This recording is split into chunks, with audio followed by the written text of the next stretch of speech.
today's development diary of Victoria 2 House Divided, I will talk about the revolution. The revolution will come one day, and one day we will all be... Oh well, that was a wrong one. Well, the revolution in Victoria 2 had some drawbacks and some advantages. It was clear to see when something went really bad, but you had some trouble seeing why it was turning bad without going into a lot of details and submenus and analyzing data on yourself or by yourself. So there was one thing I really didn't like, because it was kind of clunky. You had like either the rebels were irrelevant or they were in a big uprising. There was no real thing in the middle. There was no real thing that these rebel factions did unless they did a military uprising. This worked fine for like the big huge revolutions, but for most of the things it just didn't fit. So it was kept going strong up and down in balance levels and never really fit. So we had to do something drastically and change how revolutions work. Basically, what we know as rebel factions in Victoria 2 does not really exist anymore. Now it's something we call popular movements. Popular movements can be two kind of categories. They can be focused on a reform or on a nationalistic movement. Political movements are first trying to work inside the system. They're working inside the system, trying to achieve their goals, and it's only when they become extremely radicalized that a movement will turn into a military uprising. So how do they do then working within the system? First of all, a political or a reform movement, they will basically have the desire for one reform. They want to have that reform enacted. And the more pops that join this movement, the stronger this movement becomes.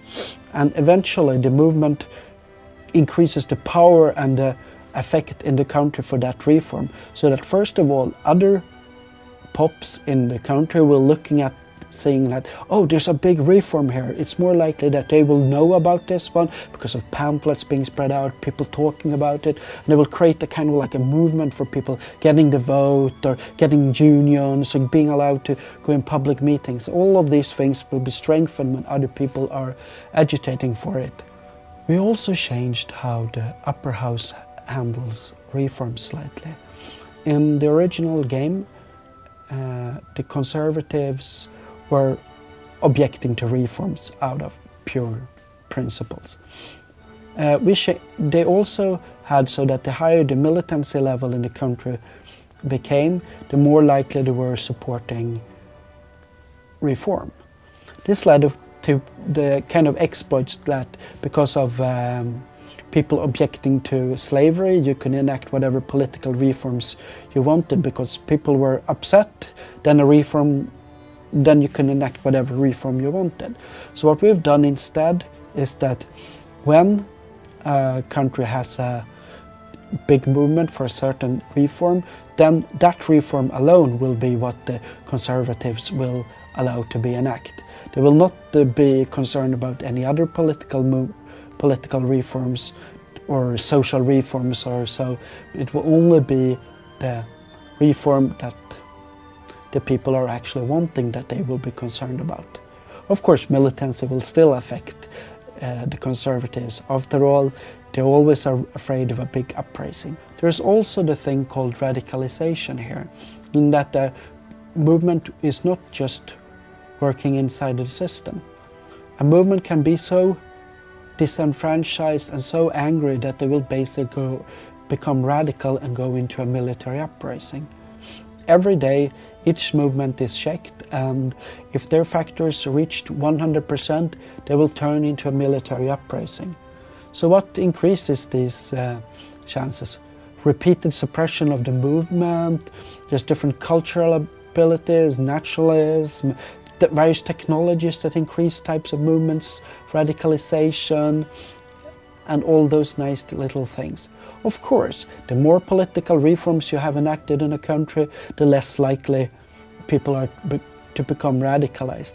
So this means a functioning democracy like Britain has far less likelihood of radicalization unless there is a strong nationalist movement somewhere, while a country that autocratic, repressive Russia has more likelihood of getting a real big, let's say a communist revolution, like it happened historically. So what do you do with the popular movement?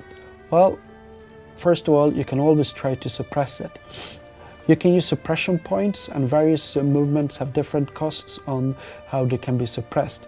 You gain suppression points from technological abilities, or from the amount of bureaucrats you have, or for how you handle press meetings and